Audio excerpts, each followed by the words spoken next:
A paz do Senhor para todos. Quero compartilhar convosco a mensagem que está no livro do profeta Jonas, capítulo 1, que diz a seguinte expressão no versículo 1, diz: Veio a palavra do Senhor a Jonas, filho de Amitai, dizendo: Dispõe-te e vai à grande cidade de Nínive e clama contra ela, porque a sua malícia subiu até mim. Glória a Deus, meus amados, que possamos neste momento atentar para esta mensagem que está no livro de Jonas. Jonas, um dos profetas menores, mas nem por isso o seu valor é menor. Um grande valor tem o profeta Jonas. E este profeta de Deus, que Deus agora se utiliza para levar uma mensagem ao povo de Nínive. Glória a Deus. A palavra Jonas, do hebraico Iona, porque no hebraico não se pronuncia a letra J, né? Toda vez que aparece a palavra J é substituído por um Y. Então, Jonas, Iona, que quer dizer pombo. Se fosse Ioná, que é o feminino, significaria pomba. Mas dentro deste contexto, vamos aqui dizer que Jonas foi o pombo correio de Deus para levar a mensagem ao povo de Nínive. Quando ele disse: dispõe-te e vai à grande cidade de Nínive e clama contra ela, porque a sua malícia subiu até mim. No versículo 3 diz que Jonas se dispôs, mas veja que coisa, se dispôs a fugir da presença do Senhor. Versículo 3 diz que Jonas se dispôs, mas para fugir da presença do Senhor, para Tarsis.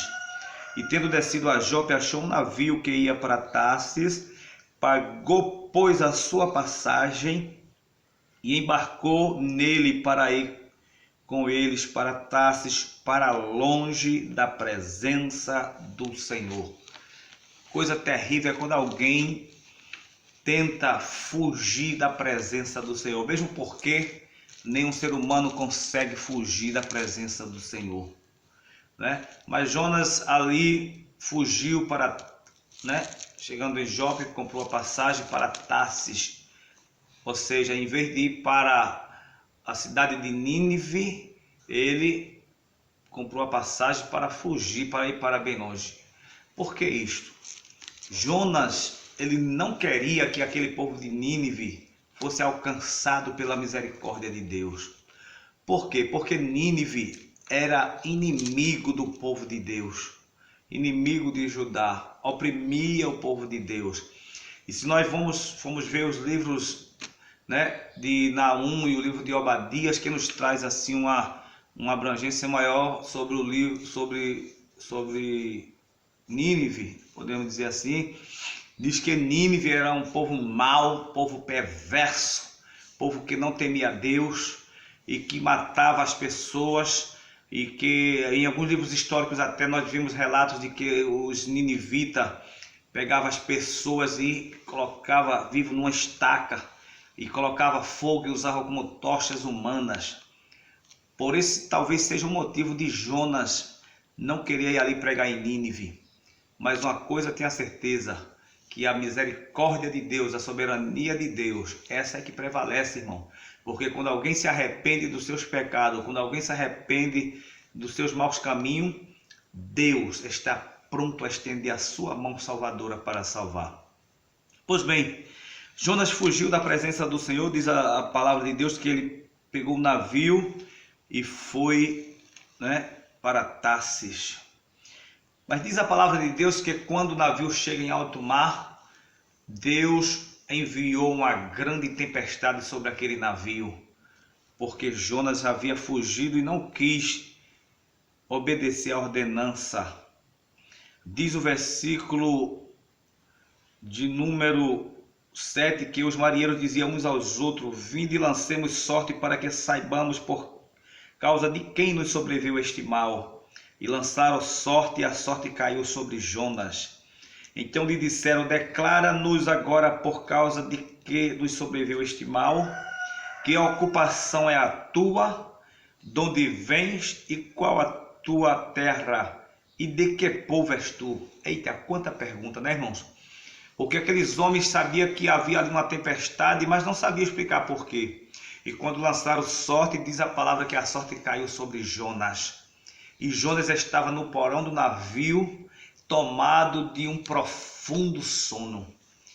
É terrível quando alguém é tomado de um profundo sono, e este sono aqui fala de sono espiritual.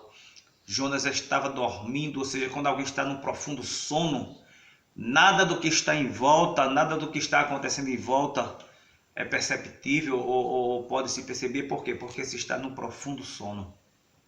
E aqueles homens agora balançam Jonas e diz, nos declara qual é a tua ocupação, que ocupação é a tua, de onde vens, qual a tua terra e de que povo és tu. E Jonas agora desperta e diz, eu sou hebreu e temo ao Senhor, o Deus do céu que fez os céus e a terra. Então os homens ficaram possuídos de grande temor e lhe disseram, que é isto que fizeste? Pois sabia os homens que ele fugia da presença do Senhor, porque o havia declarado. O próprio Jonas declarou que fugiu da presença de Deus e por isto estava acontecendo aquela tempestade. Primeira coisa que acontece quando alguém foge da presença de Deus é aparecer as tempestades na vida.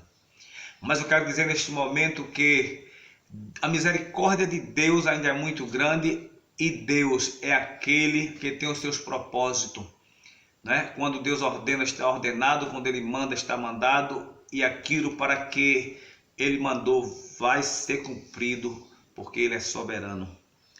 Mas encontramos aqui Jonas sendo lançado ao mar, porque é a única solução para cessar aquela tempestade. E os homens lançaram, não teve outra alternativa a lançar ele no mar. E diz o versículo 15 que levantaram a Jonas e o lançaram ao mar e cessou o mar da sua fúria. Temeram, pois, os homens em extremo ao Senhor e ofereceram sacrifício ao Senhor e fizeram votos. Então veja aqui que os homens temeram quando Jonas disse que servia ao Deus dos céus. E Jonas pediu que lançasse ele ao mar. Jonas não podia ele mesmo se lançar ao mar, seria suicídio. E os suicidas não têm parte com o reino de Deus. Mas Jonas disse, se vocês me lançarem ao mar, toda a tempestade cessará. E assim foi. E diz a palavra de Deus que preparou o Senhor um grande peixe para que tragasse a Jonas, e esteve Jonas 3 dias e 3 noites no ventre do peixe. Glória a Deus. Quando Deus quer, Deus cumpre aquilo que Ele falou. Então foi precisar do Jonas ser tragado por um grande peixe, né? E Jonas teria que cumprir ali o mandato de Deus. E diz a Bíblia que Jonas ali dentro do grande peixe passou 3 dias e 3 noites. Isso também traz uma simbologia, que quando os escribas ali pediram a Jesus um sinal, lá em São Mateus capítulo 12, versículo 38 ao 40, disse, vós me pedis um sinal, mas não vos será dado sinal a não ser o sinal do profeta Jonas. Porque assim como Jonas passou 3 dias e 3 noites no ventre do grande peixe, assim o Filho do Homem também passará no seio da terra. Glória a Deus. Meus amados, Jonas ali estava em aflição porque estava dentro do ventre do peixe. Capítulo 2 diz, então Jonas do ventre do peixe orou ao Senhor seu Deus e disse, na minha angústia clamei ao Senhor e Ele me respondeu. Do ventre do peixe gritei e tu ouviste a minha voz. Glória a Deus. Até do ventre do peixe Deus ouviu a oração de Jonas. Isso quer dizer que para Deus não existe limite. Do momento em que você clamar, que você orar, seja o lugar em que você estiver, o Deus do céu está pronto a ouvir a tua oração.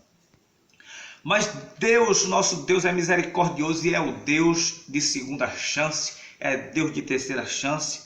Mas no capítulo de número 3 diz assim, veio a palavra do Senhor segunda vez a Jonas dizendo, dispõe-te, vai à grande cidade de Nínive e proclama contra ela a mensagem que eu te digo.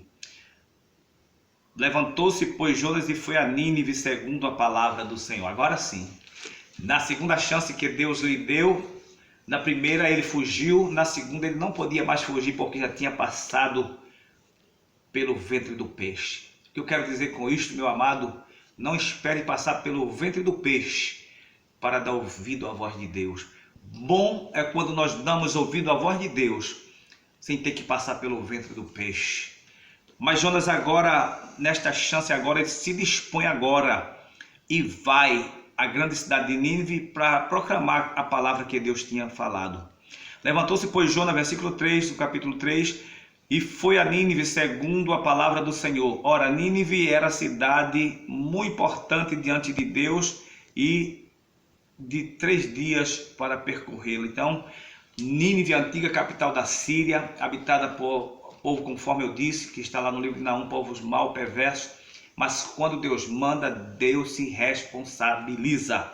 Diz a palavra que começou Jonas a percorrer a cidade caminho de um dia. Isso depois de ser lançado a um mar próximo, ou seja, próximo a Nínive, porque Nínive não tinha praia, né? Mas lançou numa cidade próxima e ele teve que caminhar até a cidade de Nínive. Deus é estratégico, porque no momento em que ele vinha caminhando, já vinha pregando a justiça de Deus. Então diz que no versículo 4 do capítulo 3, que começou Jonas a percorrer a cidade caminho de um dia, e pregava e dizia: ainda 40 dias e Nínive será subvertida. Então diz a palavra de Deus no versículo 5 que os ninivitas creram em Deus e proclamaram um jejum, vestiram-se de pano de saco, desde o maior até o menor. Chegou esta notícia ao rei de Nínive. Ele levantou-se do seu trono, tirou de si as suas vestes reais, cobriu-se de pano de saco e assentou-se sobre a cinza.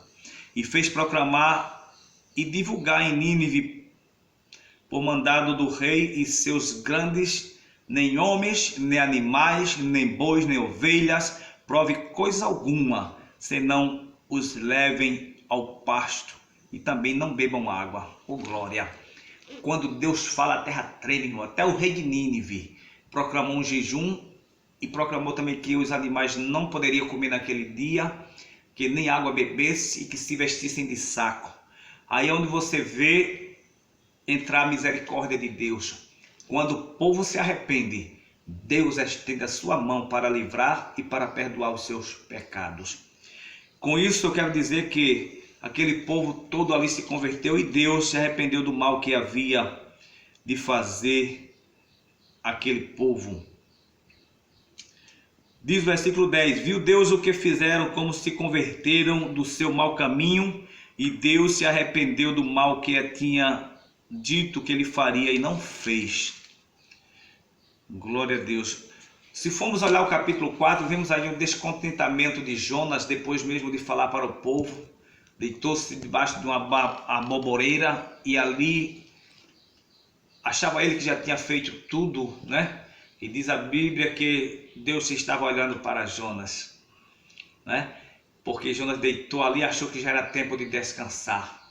Mas eu quero dizer uma coisa, não será aqui,